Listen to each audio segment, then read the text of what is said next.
Howdy, PreCal. It's Miss Kosh. There was a question on number 73 from the book, so I thought I would make a video.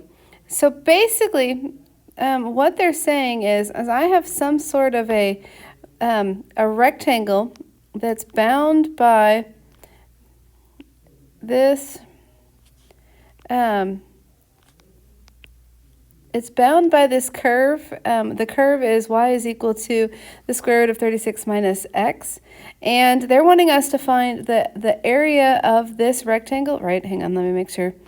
Right, the area of the rectangle is a function of x and determine the domain of the function. Okay, so we know this value right here is x. Therefore, this whole thing right here is going to have, the base of that rectangle is going to have a length of 2x. Well, what's deceptive in the picture that they gave us here is it looks like it's coming up from 5, and so you think, oh, well, my x value is 5. But they don't want you to do that. They want to be able to draw any kind of rectangle, like where you could go, oh, that's a terrible rectangle. But, you know, like I could draw this if I wanted to, and I could find the area of that as a function of this little piece for x. Okay, so we want to be able to change that, and so we have... So we're going to leave x in our equation. Okay, sorry about that. So this point, any point on the curve is going to be the point xy. Well, what we know, and I didn't type this into Desmos, but this is equal to y.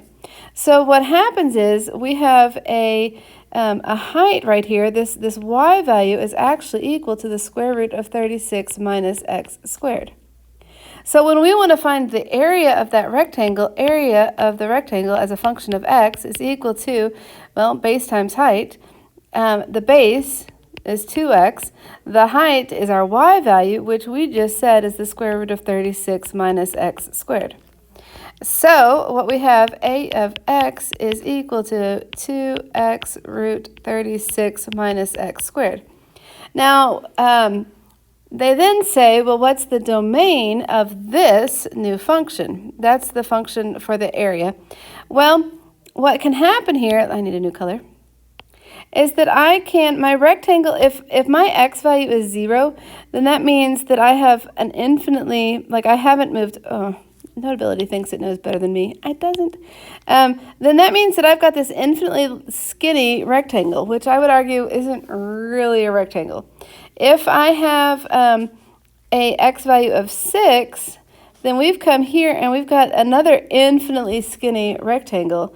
And I would argue that that is not a rectangle either. I don't remember what the back of the book says, but I think the best answer is that the domain is when x is from, my brain just stopped, is from when it's from 0 to 6, and it doesn't include those. The actual equation right here, because intuitively, if you have a rectangle with 0 length, then it's got an area of 0, and is that even a rectangle? It's a line segment. I don't remember. The book may say that it goes from 0 to 6. If we look just at this function, if I have a of x is equal to 2x times the square root of 36 minus x squared, well, then we know that we can't take the square root of a negative, so I'm going to see what happens when this equals 0. I would subtract negative x squared is equal to negative 36, therefore x squared is equal to 36, therefore x is equal to plus or minus 6. So when I look at this, here's negative 6, here's positive 6. We can equal those and our function works. If I plug in 0, I can take 36 minus 0. I can take the square root of that. Everything's fine.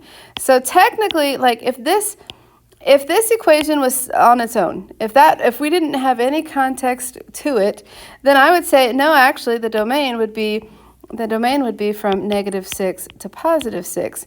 But based on this context, it doesn't make sense for us to have if I just plug in a negative, I need a new color. If I plug in a negative in for that x, then I'm going to end up with a negative area. Well, that doesn't make a whole lot of sense to talk about negative area.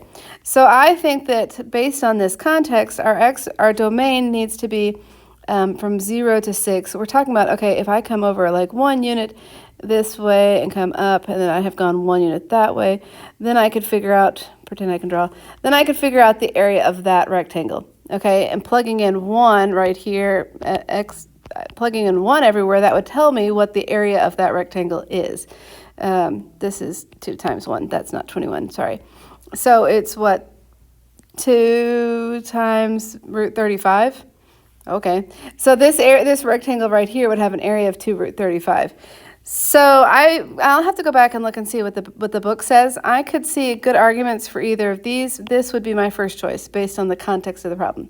Hopefully that was helpful. Let me know if you have any more questions.